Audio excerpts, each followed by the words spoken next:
Complete करून 3 वर्षाचं देखभाल दुरुस्तीचे कामं होते. आता कुठं झाड तोडलं हे आपल्याला सॅटेलाईटमुळे कळणार होतं. आज आम्ही यांना किती जर तक्रार दिली की झाड तोडलं, तक्रार दिली सर, झाडं तोडली, त्याचे फोटो अवेलेबल नाही उद्यानेबाबत. तर नेमका हा जर पब्लिकचा पैसा डबल भागातली झाडं वृक्षगणना झाली, पण आम्ही डबल भागातली 50 झाडं तोडलेली, आम्ही त्यांना पंचनामे केले 50 झाडांचे. त्याचे ऍक्शन होत असते. ती झाडं नाही, पण ती झाडं अवेलेबल वृक्षगणनेत झाली, वृक्षगणना जर झाली ती झाडांचे फोटो अवेलेबल आहे. होईल, त्याचं काम अजून काही थोडंसं राहिलंय, तुमच्या 2 महिन्यामध्ये संपेल. सर 200 ते 300 ठिकाणं अशी की ज्याची अजून वृक्षगणना झाली नाही असं आपल्या उद्यान विभागाकडून सांगितलं जातं. पण सर ड प्रभागमध्ये वृक्षगणना पूर्ण झाली नाही तर त्यांना वेळ दिलेला आहे.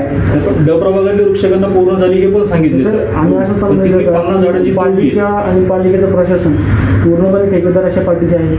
तुला काय समजायचं तर समज, मला नको सांगू दे, ठीक आहे? नाही सर, तुम्ही उत्तर कशी देत पाहिजे म्हणून म्हणते सर. नाही, मी काही तुला उत्तर द्यायला बांधील नाही सर. आहेत सर, ठीक आहे, आयुक्त आहेत सर तुम्ही पालिकेचे. ज्या पद्धतीने तुम्ही टेकअप करताय ना, तर I don't agree with that.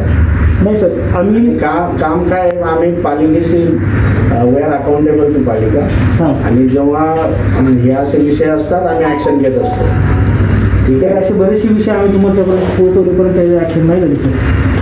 नाही झाली तर होईल प्रोसेसमध्ये. ठीक आहे, अजून काय होतं? माहिती पाहिजे असेल तर देतील सर्व माहिती. ठीक आहे सर, माहिती नको सर, माहिती आहे आमच्याकडे. काय कारवाई झाली काय नाही, कारवाईची माहिती आहे सर. अजून काय होतं? काय तेवढंच आहे सर. ठीक आहे, बाकीच्या विषयाला बघू नका.